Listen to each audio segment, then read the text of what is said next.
जेनेरेटरमा आगलागी भएपछि प्रदेश सभा बैठक स्थगित। राष्ट्रिय सभामा एमालेले माग्यो प्रधानमन्त्री प्रचण्डको राजीनामा। एमालेको निष्कर्ष, प्रचण्डले प्रधानमन्त्री पदमा बस्ने आधार गुमाए। मैले नबोलेको कुरालाई उचालेर बवण्डर गर्न खोजिएको छ, त्यसमा केही पनि हुनेवाला छैन भन्दै प्रधानमन्त्री प्रचण्डको भनाई। ट्विटरलाई टक्कर दिन फेसबुकले थ्रेड्स ल्याउँदै बिहीबार सार्वजनिक हुने। काठमाडौँ महानगरले पठायो 68 सहकारीलाई कारबाही गर्न प्रहरीलाई पत्र। 1 अर्ब 21 करोड बचत अवचलन। के ट्विटर प्रतिको मोह भङ्ग भएको हो त? झर्यो सिधै 14औं स्थानमा। जुम्ला, हुम्ला, डोल्पा र मुगुमा विद्युतीकरणका लागि सोलर परियोजना। इटरीमा टिप्परको ठक्करबाट आमा छोरीको मृत्यु। 3 राजमार्ग पूर्ण रूपमा अवरुद्ध, 13वटा सडक एकतर्फी सञ्चालनमा। एसएको नतिजा प्रकाशनको अन्तिम तयारी कसरी हेर्न सकिन्छ, यसबारे महत्त्वपूर्ण जानकारी। जनकपुरमा दोहोरो नागरिकता लिएको अभियोगमा 2 जना पक्राउ। काठमाडौँ महानगरले माग्यो 65 नगर प्रहरी। सुन चाँदीको मूल्यमा सामान्य वृद्धि, कतिमा भइरहेको छ खरिद बिक्री, यसबारे महत्त्वपूर्ण जानकारी। अस्ट्रेलिया पुगेर प्रेम सम्बन्ध स्वीकार्दै अभिनेता आकाशले भने म अब सिंगल छैन। मेक्सिकोमा मेयरले गरे गोहीसँग बिहे। प्रधानमन्त्रीको बोलीमा आपत्ति जनाउँदै एमालेले डाक्यो संसदीय दलको बैठक। भारतलाई बाबुराम भट्टराईको प्रश्न, ईपीजी प्रतिवेदन किन लत्याएको? प्रधानमन्त्री प्रचण्डको अभिव्यक्तिलाई लिएर एमालेले संसदमा विरोध गर्ने।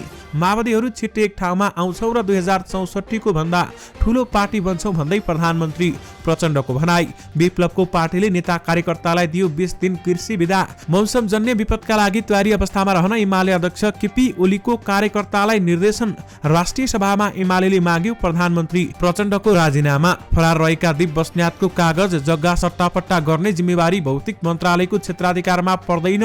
विवादित अभिव्यक्ति बारेमा प्रधानमन्त्री प्रचण्ड भन्छन् बवण्डर गर्न खोजिएको छ, त्यो बेलुन पनि छिटै फुट्नेछ। प्रतिनिधि सभाको सर्वोच्चतालाई अपमानित गर्ने प्रधानमन्त्रीको अभिव्यक्ति अक्षम्य छ भन्दै महासचिव शंकर पोखरेलको भनाई। 19 संस्थाले पाए एसईको नतिजा उपलब्ध गराउने अनुमति। पार्टीको हितका लागि युवा पुस्ताले जिम्मेवारी लिनुपर्छ भन्दै मिनेन्द्र रिजालको भनाई। काठमाडौँ महानगरमा सबैभन्दा धेरै आगलागीका घटना। नेपाल आउँदै गरेका 2 जना सुडानी महिला पक्राउ। एमालेको निष्कर्ष, प्रचण्डले प्रधानमन्त्रीमा बसिरहने हैसियत गुमाइसके। ललिता निवासको फाइल खुल्यो, भ्रष्टाचारका अरू फाइल पनि खोल्छौं भन्दै प्रधानमन्त्री प्रचण्डको भनाई। 10 महिनामा 15,000ले गराए व्यवसाय बन्द। दर्शक महानुभावहरू नमस्कार। स्मार्ट खबरको न्यूज अपडेटमा यहाँहरूलाई हार्दिक स्वागत छ। म आर्यन नेउपानी। सदाझै आज पनि हामी उपस्थित भइसकेका छौँ आज दिनभरका मुख्य समाचारहरू लिएर। हामीलाई अन्तिम समय हेर्नुहोला अनि हाम्रो मेहनतका लागि यो भिडियोमा एउटा लाइक अवश्य गर्नुहोला। दर्शक महानुभावहरू पल पलको न्यूज अपडेटका लागि हाम्रो च्यानललाई अहिलेसम्म सब्स्क्राइब गर्नुभएको छैन भने कृपया सब्स्क्राइब गर्नुहोस् अनि नजिकै आउने बेल आइकनलाई क्लिक गर्नुहोला। कहाँबाट हेर्दै हुनुहुन्छ अनि के कस्तो लाग्दैछ आफ्ना कुराहरू तलको कमेन्ट बक्समा कमेन्ट गर्नुहोला। आउनुहोस् दर्शक महानुभावहरू आज दिनभरका मुख्य समाचार सुरु गरौं। एमालेले प्रधानमन्त्री प्रचण्डको राजीनामा मागेको प्रसंगबाट। नेकपा एमालेले प्रधानमन्त्रीको अभिव्यक्तिको विषयलाई लिएर राष्ट्रिय सभा बैठक अवरुद्ध गरेको छ। प्रधानमन्त्रीले केही दिनअघि सरदार प्रीतम सिंह आफूलाई प्रधानमन्त्री बनाउन पटक पटक दिल्ली गएको भन्दै दिएको अभिव्यक्ति आफूलाई स्वीकार्य नभएको भन्दै एमालेले राजीनामा माग गरेको छ। बुधबार दिउँसो 2:30 बजे बसेको राष्ट्रिय सभा बैठकमा एमाले संसदीय दलका नेता देवेन्द्र दाहालले समय लिएर बोल्दै दिल्लीको इसारामा बनेको प्रधानमन्त्री आफूलाई स्वीकार्य नभएको बताएका छन्। उहाँले तुरुन्तै राजीनामा दिनुपर्छ र मार्ग प्रशस्त गर्नुपर्छ। भारतको इसारामा, भारतको नेतृत्वमा र भारतको संयोजनमा भएको प्रधानमन्त्री हामीलाई स्वीकार्य छैन। प्रधानमन्त्रीले राजीनामा नदिएसम्म बैठक चल्न दिँदैनौ भन्दै उनले भने। एमाले सांसदहरू आफ्नो सिटबाट उठेर अवरोध गरेपछि राष्ट्रिय सभा अध्यक्ष गणेश तिमिलसेनाले बैठक दिउँसो 3 बजेसम्मका लागि समेत स्थगित गरिएको थियो। प्रधानमन्त्री पुष्पकमल दाहाल प्रचण्डले प्रीतम सिंहको पुस्तक विमोचन कार्यक्रममा आफूले बोल्दै नबोलेको कुरालाई उचालेर बवण्डर गर्न खोजिएको बताएका छन्। यसबाट विपक्षीहरूमा कति पूर्वाग्रह छ भन्ने देखिने बताउँदै उनले त्यसबाट केही नहुने बताएका छन्। असार 18 गतेको कार्यक्रममा प्रचण्डले आफूलाई प्रधानमन्त्री बनाउन सरदार प्रीतम सिंह पटक पटक दिल्ली गएको बताएका थिए। उनको अभिव्यक्तिको प्रमुख प्रतिपक्षी दल नेकपा एमाले लगायतले विरोध गर्दै आएका छन् भने आफ्नो आलोचना भइरहेको बेलामा आज काठमाडौँमा आयोजित एक कार्यक्रममा प्रष्टीकरणको शैलीमा प्रचण्डले आफूले त्यो कुरा नबोलेको जिकिर गरेका छन्। उनले भनेका छन्, आज म सुन्दैछु एउटा किताब विमोचन गर्दै गर्दा मैले बोलेको, उनले बोलेको कुरा मैले बोलेको मेरो कुरा होइन। उनले बोलेको मैले भने उहाँ सेवा र यातायातको क्षेत्रमा मात्रै होइन राजनीतिमा पनि उहाँले चासो राख्नुहुन्छ। उहाँले मलाई प्रधानमन्त्री बनाउन कहिले कहाँ पुग्नुहुन्छ, कहिले दिल्ली, कहिले नेपालको पार्टीहरूसँग छलफलमा लाग्नुहुन्थ्यो। उक्त अभिव्यक्तिलाई उचालेर बवण्डर गर्न खोजिएको भन्दै प्रधानमन्त्री प्रचण्डले यसबाट प्रतिपक्षी कति विक्षिप्त छ भन्ने देखिएको टिप्पणी गरेका छन्। उहाँ प्रीतम सिंहको बारेमा भनेको कुरालाई उचालेर अहिले बवण्डर गर्न खोजिएको छ। त्यो बेलुन पनि छिट्टै फुट्नेवाला छ, त्यसले केही हुनेवाला छैन भन्दै प्रधानमन्त्री प्रचण्डले भने।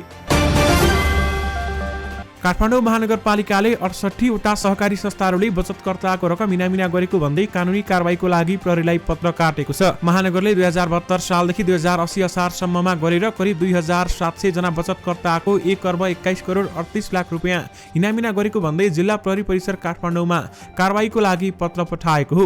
बचतकर्ताले दिएको उजुरीका आधारमा महानगरले प्रहरीलाई पत्र पठाएको हो। महानगरको सहकारी विभागका अनुसार 2072 र 2074 सालमा 1 वटा, 2075 सालमा 2 वटा, 2076 सालमा 5 वटा, 2077 सालमा 11 वटा र 2078 सालमा 18 वटा सहकारीबाट बचतकर्ताका रकम इनामिना भएको भन्दै प्रहरीलाई पत्र काटिएको थियो। त्यसयता भने सहकारीले रकम अपचलन गरेको संख्यामा उल्लेख्य वृद्धि भएको छ।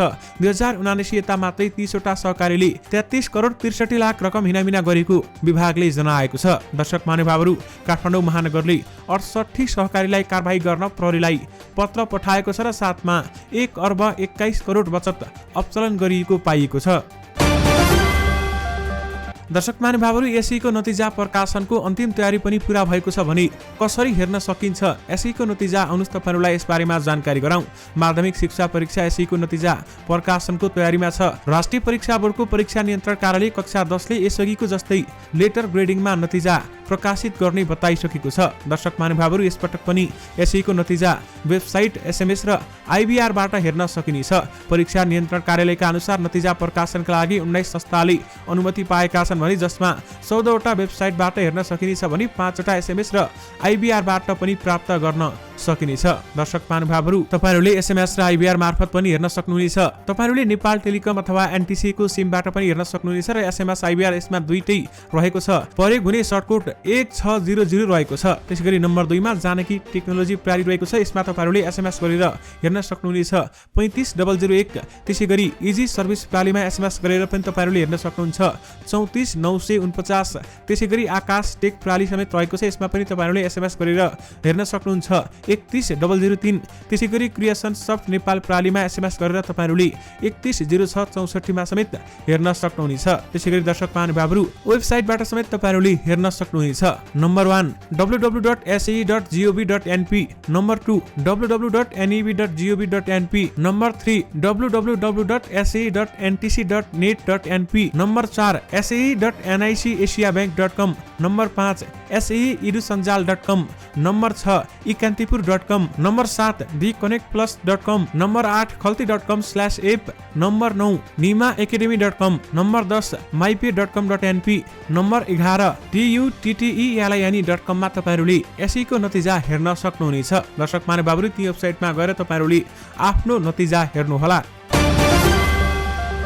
प्रधानमन्त्री पुष्पकमल दाहाल प्रचण्डले आफू भ्रष्टाचार विरोधी लडाईँमा 37 साल झैं उभिने बताएका छन्। आज दिउँसो कीर्तिपुर स्थित अखिल क्रान्तिकारीको सोभियु काउन्सिलको राष्ट्रिय भेलालाई सम्बोधन गर्दै नेकपा माओवादी केन्द्रका अध्यक्ष समेत रहेका दाहालले सरकारको संकल्पबाट भ्रष्टहरू तर्सिएको पनि बताएका छन्। सरकारको नेतृत्व लिएदेखि नै देश र जनताको पक्षमा दृढतापूर्वक काम गर्ने अठोट गरिरहेको छु भन्दै उनले भने भ्रष्टहरूमाथि कारबाही सुरु भएको छ। ललिता निवासको फाइल फेरि खोलिएको छ। यो प्रक्रिया रोकिन्न, हेर्दै जानुस्, थप फाइलहरू खोलिन्छ र कारबाही गरिन्छ। उनले 2063 को निर्वाचनमा राम्रो परिणाम ल्याएर पनि पार्टीलाई एक बनाएर नसक्दा माओवादी आन्दोलन कमजोर भएको बताएका छन् र 2064 को निर्वाचनमा हामीले राम्रो परिणाम ल्यायौं तर पार्टी एकताबद्ध हुन सकेन, टुटफुट र विभाजनले आन्दोलन कमजोर भयो। उनले भने फेरि एउटा नयाँ परिस्थिति बनेको छ।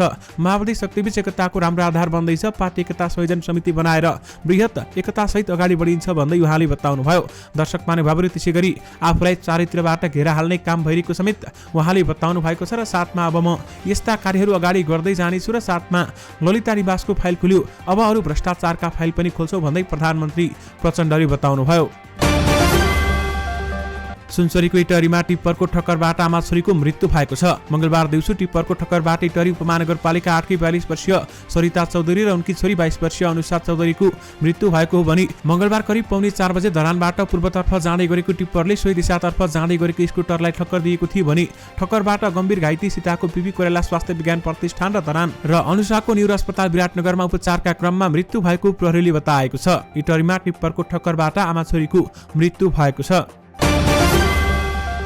बाढी पहिरोका कारण 3 राजमार्ग पूर्ण रूपमा अवरुद्ध भएको सडक विभागले जनाएको छ भने यसैगरी 13वटा सडक एकतर्फी सञ्चालनमा आएका छन्। विभागको पछिल्लो अध्यावधिक विवरण अनुसार मेची राजमार्ग, तमुर कोरिडोर र कोशी राजमार्ग अवरुद्ध भएका छन् भने मेची राजमार्ग अन्तर्गतको केचना, चन्द्रगढी, चाराले, इलाम, फिरिम, गणेशचोक, ताप्लेजुङ, ओखलढुङ्गा सडक खण्ड अवरुद्ध रहेको समेत विभागले जनाएको छ। यसैगरी तमुर कोरिडोर अन्तर्गत चतरा, मूलघाट, माझीटार, अमरापुर डाँडा, गणेशचोक खण्ड पनि अवरुद्ध छ। यस्तै कोशी राजमार्ग अन्तर्गत रानी, विराटनगर, इटहरी, धरान, धनकुटा, इली, लेगुवाघाट, तुमलिङ टार, खाँदबारी, नुम, किमथाङका सडक खण्ड पनि अवरुद्ध रहेको विभागले जनाएको छ। एकतर्फी सञ्चालनमा रहेका सडकहरूमा तानसेन, रेडी, कोरला र डुम्रे विशेषर चाम्रे सडक खण्ड एकतर्फी सञ्चालनमा चालु छन् भने यसैगरी सिद्धार्थ राजमार्ग अन्तर्गतको बेलहिया, भैरवा, बुटवल, बर्तुङ, रामदीर, स्याङ्जा, पोखरा खण्ड पनि एकतर्फी सञ्चालनमा रहेको सडक विभागले जनाएको छ। काठमाडौँ महानगरपालिकाले 65 जना नगर प्रहरी माग गरेको छ। महानगरपालिकाले आज एक सूचना प्रकाशित गरेर सैन्य पदको वैकल्पिक सूचीमा रहेकाहरूलाई करारमा नगर प्रहरीमा लिने जनाएको छ भने महानगरले प्रकाशन गरेको सूचनामा भनिएको छ सैन्य पदको अन्तिम नतिजामा उत्तीर्ण भएका तर मुख्य उम्मेदवारीको सूचीमा नपरेका, योग्यता क्रम अनुसारको नामावली लगायतका रहेका मध्येबाट तोकिएका अवधिमा प्राप्त निवेदनहरूमा सोही सूचीको योग्यता क्रम अनुसार करारमा भर्ना गरिन्छ। सूचना प्रकाशित भएको 15 दिनभित्र नागरिकता प्रवेश पत्रको प्रतिलिपि सहित प्रशासन विभागमा निवेदन बुझाउन सकिने महानगरले जनाएको छ। नेपालमा खडेरी परेको बेलामा वर्षा होस् भनेर भ्यागुत्ताको बिहे गरिदिने चलन छ। मानिसले जनावरसँग बिहे गरेको कुरा भने नेपालमा सुनिँदैन, तर मेक्सिकोमा भने एकजना मेयरले एक खतरनाक जनावरसँग बिहे गरेका छन्। तपाईहरूले साँचो सुन्नुभयो। मेक्सिकोको ओक्सासमा राज्यस्थित सान पेद्रो हुआ मेलुला शहरका मेयर युगो सोसाले 7 वर्षको गोहीसँग परम्परागत तरिकाले बिहे गरेका हुन्। शहरमा सुख शान्ति तथा समृद्धिका लागि भन्दै उनले गोहीसँग बिहे गरेको बताएका छन् र वास्तवमा उक्त शहरमा सुख र समृद्धिका लागि गोहीसँग बिहे गर्ने परम्परा सदियौंदेखि चलिआएको छ। मेयर सोसाले बेहुली बनाएको आफ्नो गोहीलाई चुम्बन गरेको तस्बिर तथा भिडियोहरू सार्वजनिक भएका छन्। बेहुली गोहीको मुख भनी बन्द गर्नका लागि बाँधिएको छ। रानी राजकुमारी नाम दिएको उक्त बेहुली गोहीलाई सो शहरमा धरती माताको प्रतीक मानिने गरिन्छ भने शहरको राजनीतिक नेतृत्वसँग गोहीको बिहेलाई मानिस र ईश्वरको मिलनको रूपमा लिइन्छ। शहरका चोन्टल र उआभे आदिवासी समुदायमा यस्तो गोहीसँग बिहे गर्ने परम्परा रहँदै आएको छ। जेनेरेटर माग लागि भएपछि लुम्बिनी प्रदेशसभा बैठक स्थगित भएको छ। सत्तारूढ र प्रतिपक्षी दलहरूबीच सहमति भएर बुधबार प्रदेशसभाको बैठक अवरोध हटेको हो भने बैठकको सुरुमा विशेष समय लिएर बोलेका मुख्यमन्त्री दिल्ली चौधरीले विपक्षीहरूले उठाएको विषय सम्बोधन गरेर अघि बढ्ने प्रतिबद्धता जनाएका थिए। त्यसपछि तुलसी प्रसाद चौधरीले बोलिरहेका बेलामा विद्युत गयो। उनले सम्बोधन सकाए लगत्तै सभामुखले जेनेरेटरमा आगलागी भएकाले बैठक 10 मिनेटलाई स्थगित गरेको समेत बताएका थिए र त्यसपछि अहिलेसम्म बस्न नसकेको बताइएको छ। फेसबुकको मातृ कम्पनी मेटाले बिहिबार ट्विटरको प्रतिस्पर्धी एप सार्वजनिक गर्दैछ। थ्रेड्स नामक उक्त एप इन्स्टाग्रामसँग आबद्ध हुनेछ र एप स्टोरमा डाउनलोडका लागि प्री अर्डरका लागि उपलब्ध भइसकेको छ। मेटाले थ्रेड्स एप एउटा टेक्स्टमा आधारित संवाद एप भएको जनाएको छ भने स्क्रिन ग्राफ्सले सार्वजनिक गरेको स्क्रिनशटमा थ्रेड्सको ड्यासबोर्ड पनि ट्विटरको जस्तै देखिएको छ। ट्विटरको प्रतिस्पर्धीको रूपमा थ्रेड्स एप ल्याउने मेटाको कदमलाई पछिल्लो समय मार्क जुकरबर्ग र एलन मस्क बीचको प्रतिद्वन्दिताको पछिल्लो कडीको रूपमा लिएको छ। स्मरण रहोस्, पछिल्लो महिना यी दुई बीच कुस्ती खेल्ने सहमति भएको थियो भने यद्यपि उनीहरू दुवैजनाले साँच्चीकै गम्भीर भएर कुस्ती खेलेका हुन् या होइनन् त्यो भने खुलेको छैन। दर्शक महानुभावहरू, ट्विटरलाई टक्कर दिन फेसबुकले थ्रेड्स ल्याउँदैछ भने बिहिबार सार्वजनिक हुने बताइएको छ। नेपाल विद्युत प्राधिकरणले जुम्ला, हुम्ला, डोल्पा र मुगुमा विद्युतीकरणका लागि सोलर परियोजनाहरू स्थापना गर्ने भएको छ। राष्ट्रिय ग्रिडबाट 11 केबीको लाइन मार्फत लगिने बिजुलीमा गुणस्तरको समस्या हुने र स्थानीय रूपमा समस्या आउँदा ब्याकअप पनि राख्नुपर्ने अवस्था आएपछि यी जिल्लाहरूमा साना परियोजना अथवा साना सोलर परियोजना राख्न लागि छ। कर्णाली प्रदेशका विकट हिमाली जिल्लामा विद्युत आपूर्तिका लागि करिब 3 मेगावाटको सोलर प्लान्ट स्थापना गरिनेछ भने प्लान्ट स्थापना गर्न प्राधिकरणले बुधबार अन्तर्राष्ट्रिय टेन्डर समेत आह्वान गरिसकेको छ। प्राधिकरणको आयोजना व्यवस्थापन निर्देशनालयका प्रमुख तारा प्रधानका अनुसार एसियाली विकास बैंकको सहयोगमा 4वटा जिल्लामा सोलर प्लान्ट राख्न लागेको बताउँछन्। जुम्ला र हुम्लामा 1 मेगावाट तथा मुगुमा 400 किलोवाट र डोल्पामा 600 किलोवाटको सोलर परियोजना राख्न लागेको हो। प्राधिकरणले जुम्लामा 3.8 मेगावाट घण्टा ऊर्जा सञ्चित अथवा क्षमताको ब्याट्री सहित 950 किलोवाटको सोलर प्लान्ट स्थापना गर्ने समेत बताइसकेको छ। विशेष गरी जुम्ला, हुम्ला, डोल्पा र मुगुमा विद्युतीकरणका लागि सोलर परियोजना अगाडि बढाइएको छ। कञ्चनपुरमा दोहोरो नागरिकता लिएको अभियोगमा 2 जना पक्राउ परेका छन्। पक्राउ पर्नेमा बैतडीको पञ्चेश्वर गाउँपालिका 5 बस्ने 39 वर्षीय कलावती चन्द र 58 वर्षीय गम्भीर चन्द रहेको जिल्ला प्रहरी कार्यालय प्रवक्ता प्रहरी नायब परीक्षक डीएसपी प्रकाश डाङ्गीले जानकारी दिनुभयो। उनीहरू श्रीमान श्रीमती हुन्। उनका अनुसार वैशाख 28 गते दोहोरो नागरिकता सम्बन्धी कसुरमा उनी विरुद्ध जाहेरी दर्ता भएको थियो। प्रहरीले सोमबार मात्र उनीहरूलाई पक्राउ गरेर अनुसन्धान अघि बढाएको जनाएको छ भने कलावतीका नाममा जिल्ला प्रशासन कार्यालय बैतडी र जिल्ला प्रशासन कार्यालय कञ्चनपुरबाट नागरिकता जारी भएको भेटिएको प्रहरीको प्रारम्भिक अनुसन्धानबाट खुलेको स्रोत बताउँछ। बैतडीमा किस्मती चन्दको नामबाट नागरिकता लिएकी उनले कञ्चनपुरमा भने कलावतीको नामबाट लिएको बुझिएको छ भने बैतडीमा दोस्रो विवाह गरेर कञ्चनपुरमा झरेकी चन्दले अघिल्लो पतिका नामबाट लिएको नागरिकता नत्यागेर पछिल्लो पतिको नामबाट समेत नागरिकता लिएको भेटिएको प्रहरीले जनाएको छ। दुवै जनालाई नियन्त्रणमा लिएर अनुसन्धान भइरहेको प्रहरीले जनाएको छ। आज सुन र चाँदीको मूल्यमा सामान्य वृद्धि भएको छ। नेपाल सुन चाँदी व्यवसायी महासंघका अनुसार आज सुनको मूल्य प्रति तोला 200 र चाँदीको मूल्य 5 रुपियाँले बढेको छ। आज छापावाला सुनको मूल्य प्रति तोला मूल्य 1,10,600, तेजाबी सुनको मूल्य 1,10,050 र चाँदीको मूल्य 1,380 रुपियाँ तोकिएको छ। पूर्व प्रधानमन्त्री एवं नेपाल समाजवादी पार्टीका अध्यक्ष डाक्टर बाबुराम भट्टराईले प्रबुद्ध व्यक्ति समूह इपिजीको प्रतिवेदन 5 वर्षदेखि थन्किँदा दुःख लागेको बताएका छन्। उनले विकल्प बिना भारतले इपिजी प्रतिवेदनलाई अनौपचारिक रूपमा किन लत्याएको भनेर पनि प्रश्न गरेका छन् भने 21औं शताब्दी अनुसार सदियौं पुरानो नेपाल भारत सम्बन्धलाई नयाँ उचाइमा पुर्याउने उद्देश्यले भारतका तत्कालीन प्रधानमन्त्री मनमोहन सिंहसँगै आफू इपिजीको अवधारणा ल्याएको भन्दै उनले भने अहिले त्यो प्रतिवेदन थन्किँदा पीडा महसुस हुने उनले उल्लेख गरेका छन्। उनले सामाजिक सञ्जालमा लेखेका छन्, छिमेकीहरूले सुन्दर भविष्यका लागि आपसी परामर्श मार्फत विगतका सन्देश सम्झौताहरूको बेला बेलामा समीक्षा गर्छन् र यसबारेमा इपिजीको प्रतिवेदन किन लत्याएको भन्दै उनले प्रश्न गरेका छन्। उनले कार्पेट मुनि समस्याहरू लुकाएर राख्नु दुवै पक्षलाई हानिकारक हुने पनि उल्लेख गरेका छन्। नेकपा एमालेका अध्यक्ष केपी शर्मा ओलीले मौसमजन्य विपदका लागि तयारी अवस्थामा रहन र नागरिकलाई सुसूचित गराउन पार्टी पंक्तिलाई निर्देशन दिएका छन्।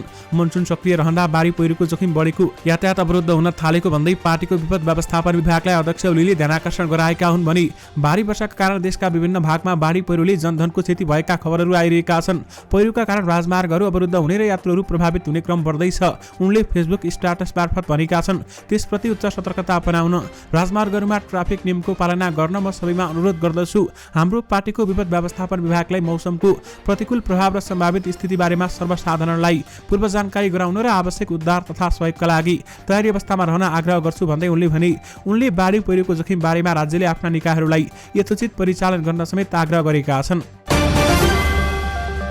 एमाले महासचिव शंकर पोखरेलले प्रधानमन्त्री पुष्पकमल दाहाल प्रचण्डको अभिव्यक्तिले जननिर्वाचित प्रतिनिधि सभाको सर्वोच्चतालाई अपमानित र अवमूल्यन गरेको बताएका छन्। आफूलाई प्रधानमन्त्री बनाउन सरदार प्रीतम सिंह पटक पटक दिल्ली गएको भन्ने प्रधानमन्त्रीको अभिव्यक्तिले संसदकै अपमानित भएको उनको भनाइ छ भने यसप्रति सांसदहरूको गम्भीर ध्यान जानुपर्ने महासचिव पोखरेलले बताएका छन्। जननिर्वाचित प्रतिनिधि सभाको सर्वोच्चतालाई अपमानित गर्ने र अवमूल्यन गर्ने प्रधानमन्त्री प्रचण्डको अभिव्यक्ति अक्षम्य छ। यस विषयमा प्रतिनिधि सभामा माननीय सदस्यहरूको ध्यान गम्भीर रूपमा जाने नै छ। उनले यसबारेमा सामाजिक सञ्जालबाट जानकारी गराएका छन्। प्रतिनिधि सभाको सर्वोच्चतालाई अपमानित गर्ने प्रधानमन्त्रीको अभिव्यक्ति अक्षम्य छ भन्दै महासचिव शंकर पोखरेलले बताउनुभयो। चालु आर्थिक वर्षको जेठ मसान्तको अवधिमा काठमाडौँ महानगरपालिकामा 379 विपद घटना घटेका छन्। यसमा सबैभन्दा धेरै आगलागीका घटना रहेको काठमाडौँ महानगरपालिकाले जनाएको छ। ती घटनामध्ये 162 आगलागीका घटना भएको काठमाडौँ महानगरपालिका विपद व्यवस्थापन विभागका नगर प्रहरी उपरीक्षक विष्णु प्रसाद जोशीले जानकारी दिनुभयो। उनका अनुसार काठमाडौँ महानगरपालिका क्षेत्रभित्र ग्यास चुहा भएर हुने आगलागी र बत्तीको पोलमा हुने आगलागीका घटना बढी छ। त्यसैगरी विद्युत चुहावट भएर 108, जल उत्पन्न प्रकोपको कारण 23, अन्य विविध विपदका घटना 106 रहेको बताइएको छ। काठमाडौँ महानगरमा सबैभन्दा धेरै आगलागीका घटना भएको बताइएको छ। नेपाल र भारतको सीमानाकाबाट 2 जना सुडानी महिलालाई भारतीय एनसीबीले पक्राउ गरेको छ। नेपाल प्रवेश गर्न लागेका उनीहरूलाई भारतको सीमा चौकी शैलेशपुरबाट खटिएको एनसीबीले उनीहरूलाई पक्राउ गरेको भने मंगलबार पक्राउ परेका उनीहरूलाई सीमा चौकी शैलेशपुरबाट नेपाल भारत आवतजावत हुने क्रममा पक्राउ गरेको हो। एसएसबी बटालियन कार्यवाहक कमान्डर रूपेश शर्माका अनुसार नेपाल आउने क्रममा रहेका सुडानी महिला पक्राउ परेका हुन्। उनीहरू अवैध तरिकाले नेपाल प्रवेश गर्ने तयारीमा थिए। उनीहरूको भिसा पनि सकिएको थियो। सोधपुछका क्रममा दुवै सुडानी युवतीले आफ्नो नाम साफसान अब्देल रहिम र हमिद सालिह र उमेर 43 र तहानिक सादेलदिन इल्हाज सालिह र उमेर 50 वर्ष रहेको बताएका छन्। उनीहरूलाई आवश्यक अनुसन्धानपछि बिहार प्रहरी भीमनगरलाई बुझाइएको छ। पछिल्लो 10 महिनामा 15,000 बढी व्यवसायीले आफ्नो व्यवसाय आधिकारिक रूपमा बन्द गराएका छन्। 15,716 जनाले आधिकारिक रूपमा व्यवसाय स्थायी लेखा नम्बर बन्द गराएका हुन्। अर्थ मन्त्रालयका अनुसार चालु आर्थिक वर्षको 10 महिनामा 1,23,760 जना व्यवसाय थपिएका छन्, अर्थात् उनीहरूले आधिकारिक रूपमा व्यवसाय थप गरेका हुन्। असार मसान्तसम्म कुल स्थायी नम्बर लिनेको व्यवसायीको संख्या 17,62,423 रहेकोमा अहिले 18,70,457 पुगेको अर्थ मन्त्रालयले जनाएको छ। व्यक्तिगत स्थायी लेखा नम्बर लिनेको संख्या भने 35,37,248 पुगेको छ। मूल्य अभिवृद्धि करमा दर्ता रहेकाहरूको संस्था 3,07,127 रहेका छन्। त्यस्तै अन्तशुल्कमा 1,18,961 जना रहेका छन्। विशेष गरी 10 महिनामा 15,000ले व्यवसाय बन्द गराएका छन्। लगातार नयाँ बन्देज तथा आफ्ना अनौठा निर्णयहरूका कारण ट्विटरले लगातार आफ्नो लोकप्रियता गुमाउँदै गएको छ। विश्वभर प्रयोगमा रहेका सोशल मिडिया प्लेटफर्महरूमध्ये प्रयोगकर्ताको संख्यामा अर्थात् लोकप्रियताको संख्याका हिसाबले ट्विटरको स्थान लगातार खस्किँदै गएको छ र हाल 14औं स्थानमा झरिसकेको छ। हाल ट्विटरका मासिक सक्रिय प्रयोगकर्ताको संख्या 55 करोड 60 लाख र पछिल्लो समयमा सोशल मिडियामा प्रयोगकर्ताहरूको ट्विटरको विकल्प खोज्ने क्रम तीव्र रूपमा बढिरहेको छ। स्मरण रहोस्, विश्वमा सर्वाधिक प्रयोगकर्ता रहेको सोशल मिडिया चाहिँ फेसबुक हो। विश्वमा फेसबुकका सक्रिय प्रयोगकर्ताको संख्या 2,96 करोड रहेको छ। अहिले भने ट्विटरको लोकप्रियता खस्किँदै 14औं स्थानमा झरेको छ। दर्शक महानुभावहरू, अस्ट्रेलिया पुगेर प्रेम सम्बन्ध स्वीकार्दै आकाशले भनेका छन्, अब म सिंगल छैन। तपाईहरुले साँचो सुन्नुभयो। अभिनेता आकाश श्रेष्ठ यति बेलामा अस्ट्रेलियामा घुमघाममा छन्। दर्शक महानुभावहरू, उनलाई एउटा प्रश्न सोधिएको थियो, आर यु सिंगल भनेर। म त नेपाली बुझ्दिन, तर एउटा प्रश्न सोध्छु, के तपाईँ सिंगल हुनुहुन्छ? ती विद्यार्थीको यस्तो रोचक प्रश्नमा आकाश केही बेर अकमकिए। उनले उल्टै सोधे, के तपाईँ पनि सिंगल हुनुहुन्छ? उमेर कति भयो? ती विद्यार्थीले आफू सिंगल रहेको र उमेर 25 वर्ष भएको बताएकी छन्। त्यसपछि आकाशले आफू भने सिंगल नरहेको जवाब दिए। I am not single anymore. उनले भने, म मेरो व्यक्तिसँग प्रतिबद्ध छु, लोयल भएर भनिरहेको छु, म सिंगल छैन भन्दै उनले भनेका छन्। पहिलो पटक आकाशले आफ्नो रिलेसनशिप स्टाटस बारेमा कार्यक्रममा यसरी बोलेका हुन्। नेपालमा रहँदा उनी निजी जीवनका बारेमा प्रश्नबाट पन्थिने गर्थे। नेत्र विक्रम चन्द्र विप्लव नेतृत्वको नेपाल कम्युनिस्ट पार्टीले खेतीपाती गर्न आफ्ना नेता तथा कार्यकर्ताहरूलाई 20 दिन छुट्टी दिएको छ। पार्टीबाट छुट्टी पाएपछि अहिले विप्लवसहित नेकपाका नेता कार्यकर्ता खेतीपातीका लागि आफ्नो जिल्ला तथा क्षेत्रमा खटिएका छन्। हाम्रो पार्टीले आत्मनिर्भर र अर्थतन्त्र जोडेर सबैलाई असार 10 देखि असार 30 गतेसम्मका लागि अथवा कृषि कर्ममा खटिन बिदा दिएको छ। नेकपाका एक नेताले हामीसँग भने, पार्टी महासचिव विप्लव पनि अहिले समाजवादी मोर्चाको बैठक समेत स्थगित गरेर कपिलवस्तुको शिवगढीमा खेतीपातीमा व्यस्त हुनुहुन्छ भन्दै बताइएको छ। यद्यपि विप्लवको पार्टीले नेता कार्यकर्तालाई 20 दिनको कृषि बिदा दिएको छ। नेपाली कांग्रेसका नेता डाक्टर वीरेन्द्र रिजालले अब पार्टीलाई अघि बढाउन युवाले जिम्मेवारी लिनुपर्ने जोड दिएका छन्। पूर्व मन्त्री तथा कांग्रेस नेता स्वर्गीय बलबहादुर राईको 13औं स्मृति दिवसका अवसरमा उनको शालिगमा माल्यार्पण गर्दै नेता रिजालले अघिल्ला पुस्ताको योगदानको रक्षाका लागि युवा पुस्ता अग्रसर हुनुपर्ने बताएका हुन्। देशमा प्रजातन्त्र प्राप्तिका लागि स्व राईको योगदान अतुलनीय रहेको बताउँदै उनले भने, प्रजातन्त्रको रक्षाका लागि अहिलेको पुस्ता गम्भीर हुनु जरुरी रहेको बताएका छन् र इतिहास मात्रै भजाएर अब कांग्रेस बन्दैन। नयाँ पुस्ताका युवाले जनताको मर्म बुझेर इतिहासको रक्षा गर्दै आगामी योजना तय गर्नुपर्छ। कांग्रेसभित्र रूपान्तरणको खाँचो रहेको र त्यसका लागि केन्द्रीय स्तरमा आफूहरू लागेको नेता रिजालको भनाइ थियो। अख्तियार दुरुपयोग अनुसन्धान आयोगका पूर्व प्रमुख आयुक्त दीप बस्नेतले ललिता निवास प्रकरणमा आफ्नो संलग्नता नभएको कागज गरेका थिए। केन्द्रीय अनुसन्धान ब्युरो सीआईबीले 2076 मा बस्नेतलाई घटनामा विवरण कागजात गराएको थियो भने 2076 साउन 17 मा बस्नेतलाई कागज गराउँदा प्रहरी नायब महानिरीक्षक डीआईजी निरज शाही केन्द्रीय अनुसन्धान ब्युरोको प्रमुख थिए। बालोटार स्थित ललिता निवासको सरकारी जग्गा इनामिना प्रकरणमा भौतिक योजना तथा निर्माण मन्त्रालयको सचिव हुँदा बाटो विस्तार गर्नुपर्छ भन्ने प्रस्ताव दीप बस्नेतले पठाएका थिए। ललिता निवास क्षेत्रमा बाटो विस्तार गर्नुपर्ने टिप्पणी सदर गरी प्रस्ताव पेश गरेकोमा बस्नेतको संलग्नतादेखिको अनुसन्धानमा संलग्न प्रहरी अधिकृतहरू बताउँछन्। तर बस्नेतले प्रहरी कहाँ गरेको कागजमा आफ्नो संलग्नता नभएको जिकिर गरेका छन्। दर्शक महानुभावहरू, यससँगै तपाईँहरूमाझ आजका सबै मुख्य समाचारहरू राखिसकेका छौँ। फेरि पनि तपाईँहरूमाझ नयाँ मुख्य समाचारहरूको साथमा उपस्थित हुने नै छौँ। अहिलेलाई भने मलाई बिदा दिनुहोस्। नमस्कार।